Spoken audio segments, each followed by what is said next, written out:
Today we really do live in a global village. In our neighborhoods, in the stores, in public transportation, we meet people who come from different religious backgrounds. How should we who come from Christian backgrounds even begin to relate to these people? What should we know? How can we build bridges? I'd like you to watch this segment which shows how we can begin building bridges with Hindus. In North America alone, there are about as many Hindus as Episcopalians, but many of us don't even know how to start. Let's watch this clip.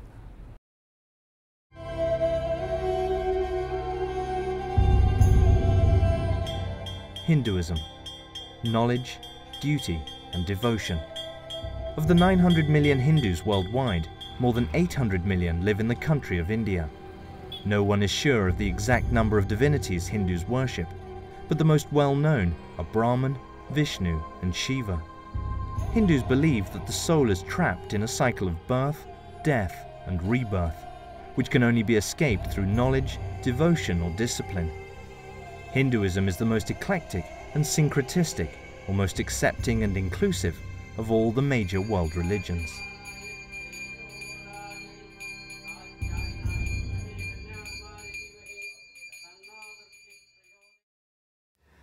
Dr. Victor Sam, Hindus are everywhere in the world. There's barely anywhere you can go without really meeting a Hindu.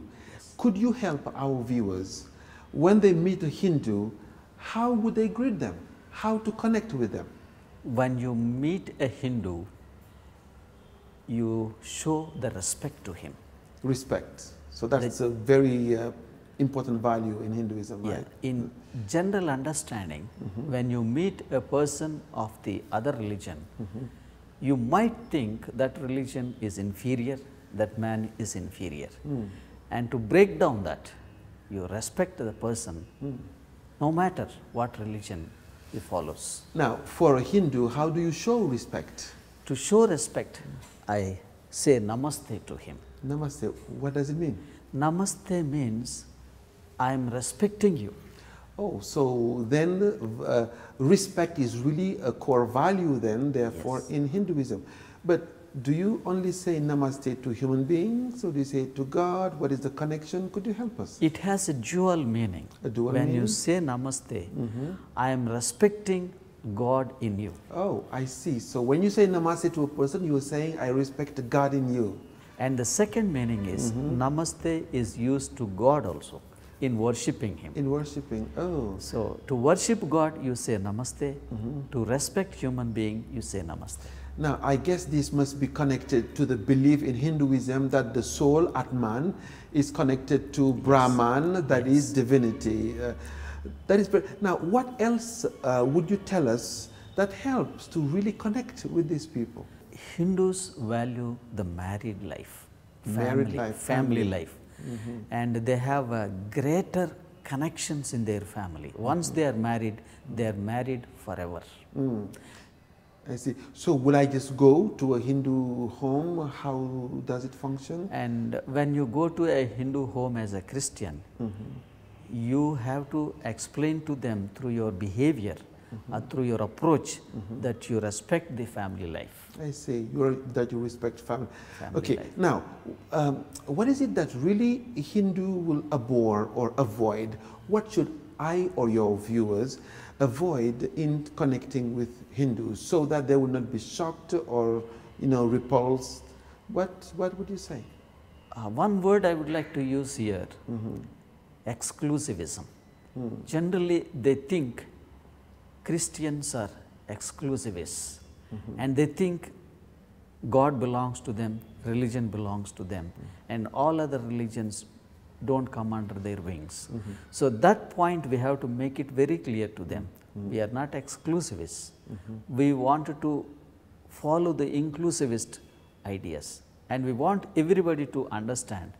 We want everybody is created by God, and we are one family. Yeah. I mean, of course, it is possible to respect people without necessarily validating their religion. Yes. So probably by respecting Hindus as people, Yes. You respect the person who is a Hindu. Yes. Then of course there's some connection. Now, what is it then that I should avoid doing practically? Practically, I meet a Hindu, there's something if I do, it may be shocking to him. What is that? when you meet any Hindu, if you want to enter into his home, first you have to leave your shoes outside. Shoes outside. Oh, so it would be shocking if I enter a home without taking off my shoes, right? And they do not like it. Okay. They feel that you are disrespecting their custom. This is a custom. And Hinduism is associated with the customs. I see. Customs and traditions of Hinduism are inseparable from their spiritual life. So this is part of it.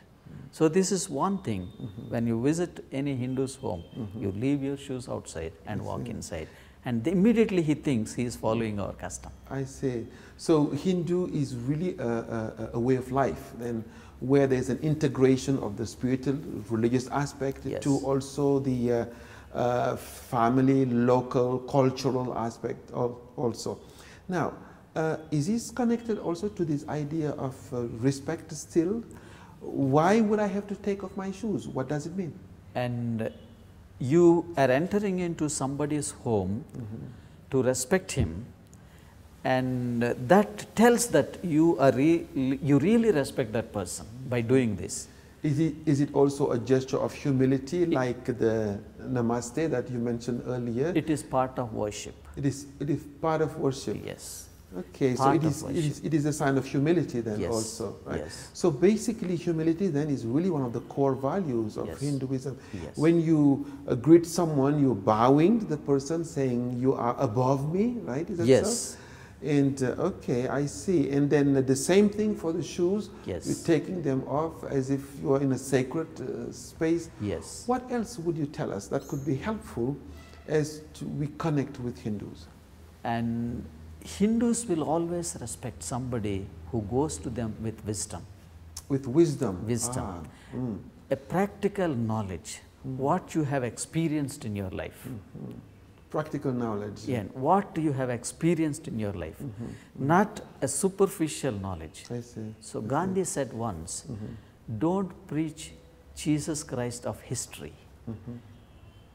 Teach people that you are a reflection of his character. I see.